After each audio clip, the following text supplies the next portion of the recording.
Doctors here at VCU Health call Sylvia Massey a miracle. The 86-year-old was diagnosed with a rare neuromuscular disease in her 30s, well before many people had even heard about it. Showcase features videographer Brad Vassar spent some time with Sylvia to find out how she's defeating the odds and what's powering her positive outlook on life.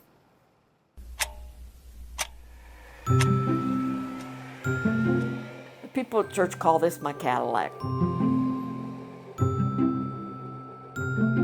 My name is Sylvia Massey, and I'm living with SMA, which is spinal muscular atrophy. I'd never heard of SMA. I was in my late 30s, as you probably can tell, because I'm 86 now. I wasn't born with it that I know of. Early on, I had burning sensations in my legs. I went for a long time. I went from walking. I would lay down in the afternoon because of the fatigue, the muscle pain, have muscle pain. But I started using a crutch. I fell a lot. I fell a lot. I'd be walking across the street. I moved from crutches into a three-wheel scooter, and I used scooters for several years. After I was diagnosed, my husband and I had just gotten married. We'd only been married a year when I was told I needed to retire. I needed to retire because the disease would be progressive faster with me teaching. So I retired in 1978.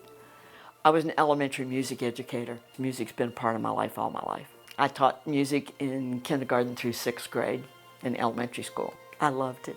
I loved my job. I really did. I loved the kids and getting to develop them a love of music. It was disappointing because music had been my life and working with the kids. Oh yeah, and this is my favorite one. Painting I didn't take up until after I had retired. It's a real relaxing time for me, and I'd spend the afternoon out here piddling. Miss Massey is a perfect example of somebody who's lived with and overcome a disability that she's had a long time. She's very vibrant, she's active in her community, and we're fortunate here in our health system to be able to provide her a drug that likely slows the progression of her disease in such a way that she's able to continue to live and participate as she has for the past many years. My name is Nick Johnson. I'm a professor of neurology and vice chair of research in the Department of Neurology at Virginia Commonwealth University. Spinal muscular atrophy is, or was, the most common genetic cause of infant mortality. It affects people's motor neurons and causes their muscles to get progressively weaker and eventually affects their breathing and their spine, and overall, frankly, in the most severe cases, may lead to early death. It's caused by a loss of a gene called SMN1, which is important to allow for the motor neurons in your spinal cord to survive. Fortunately, we're living in an era where there's effective therapies.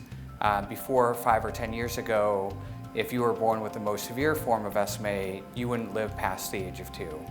But now, because there's actually 3 different drugs that are able to treat the underlying genetic problem, many individuals with SMA have a normal life expectancy. So for somebody like Sylvia, who was treated quite late in her disease, unfortunately we're not able to reverse a lot of the damage that's been done because once motor neurons are lost, we can't replace them, at least with current technology.